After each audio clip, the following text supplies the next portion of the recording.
Hello, everyone, and welcome to another episode of Autism Stories. I'm your host, Doug Blecher, the founder of Autism Personal Coach. Autistic people are the true experts of the autistic experience, and Autism Stories is where we interview autistic people to learn from their stories, experiences, and get their insights. If you'd like to be notified about each week's episode of Autism Stories, we suggest you subscribe on your favorite podcast listening platform. We would also appreciate it if you could give us a positive rating and review, as it will help others to learn about autism stories. I love watching TV and movies, but as many of you know, it's hard to find characters that accurately express the autistic experience in television and movies.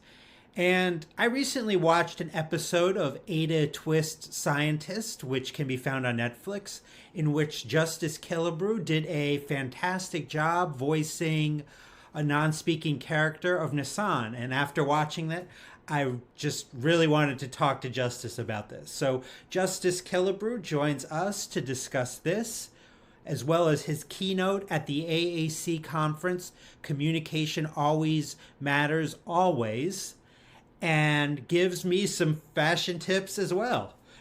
We hope you enjoy today's conversation.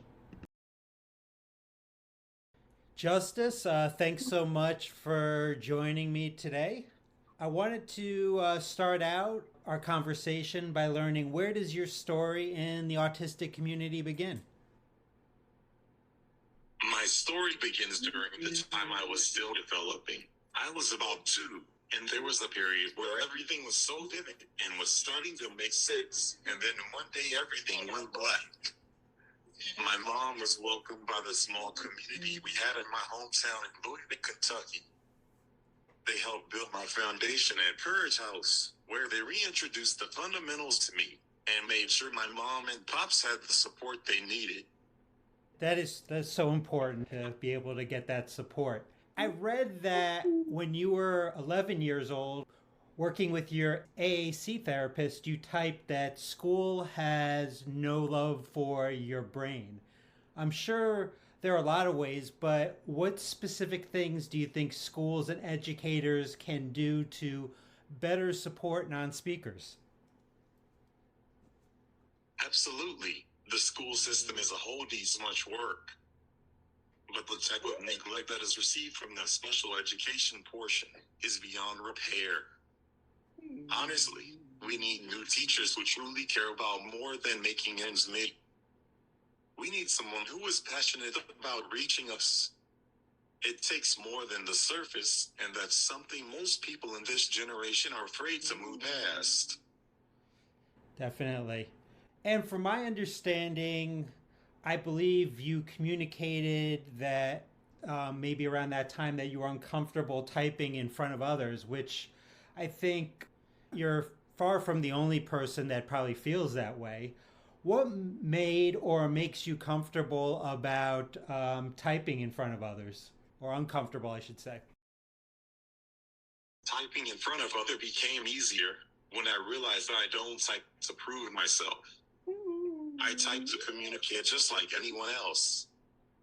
Everyone is allowed to have their opinions, but those aren't my responsibility.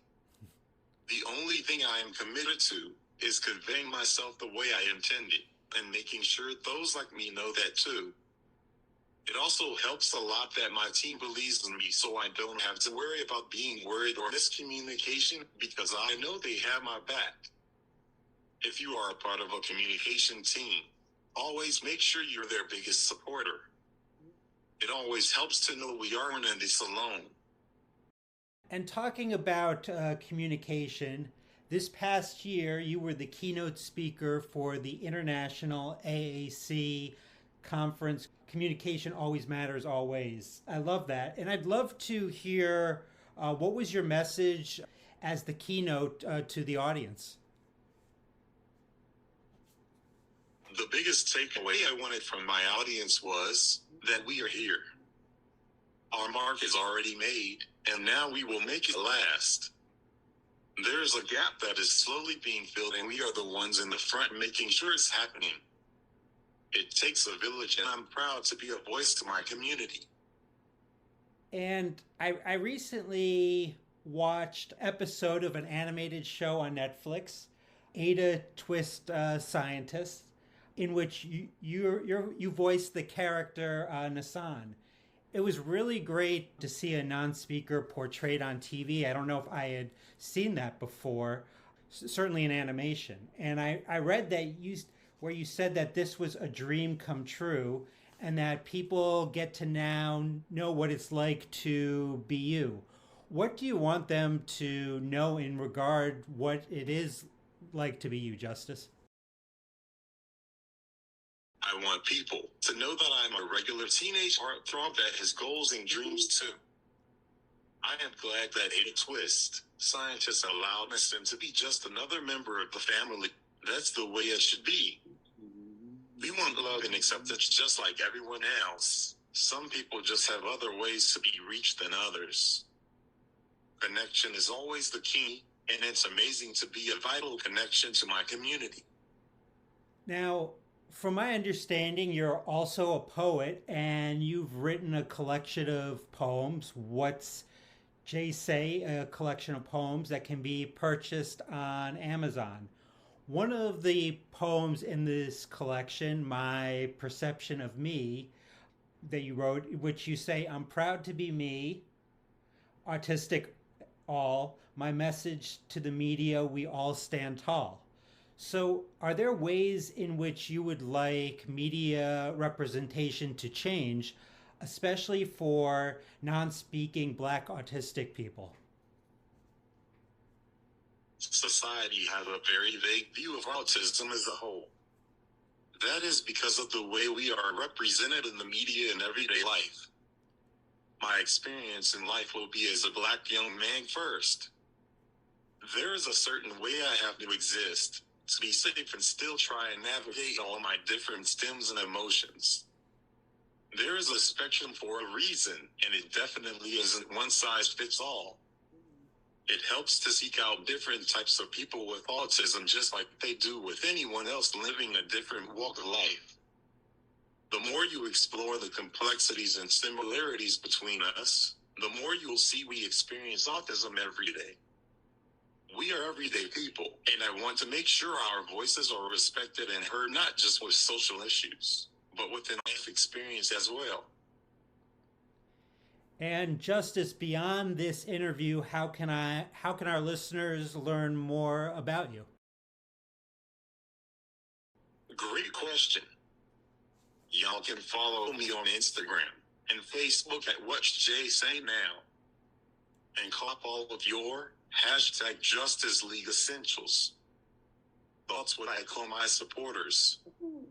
Shout out to Mama Montoya for the name idea.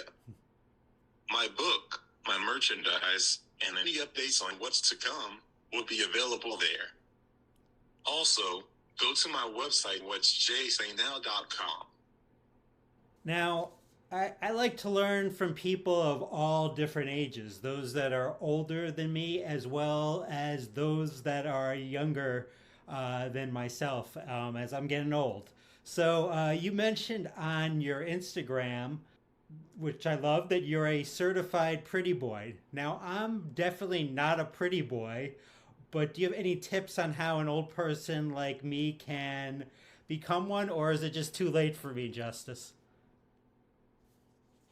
Even though I got it pretty honestly from my mom and pops, if you stick with me, you'll be a certified pretty boy in no time.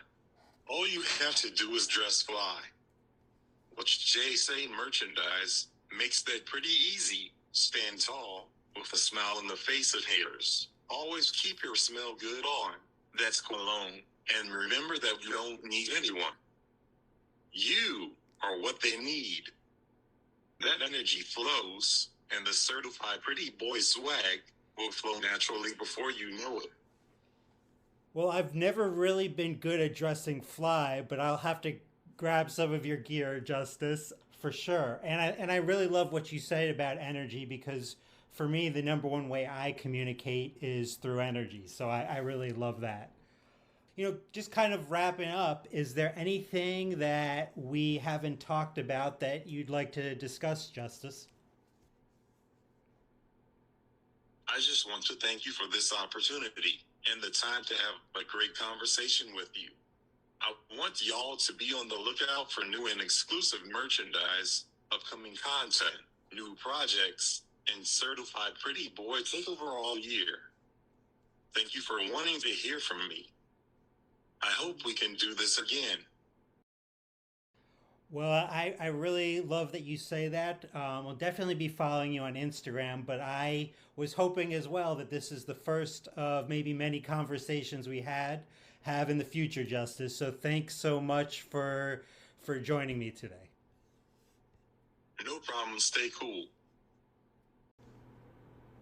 Thanks so much to Justice for the conversation. To learn more about Justice, please check out the link in the podcast description of this episode. Did you know that Autism Personal Coach provides neurodiversity affirming support by autistics for our autistics through our customized coaching?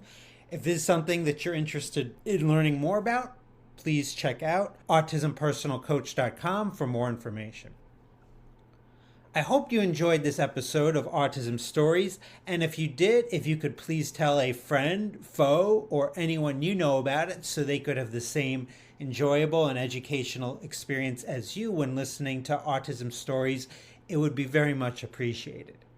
Until next time, I'm Doug Blecher of Autism Personal Coach. Talk to you then.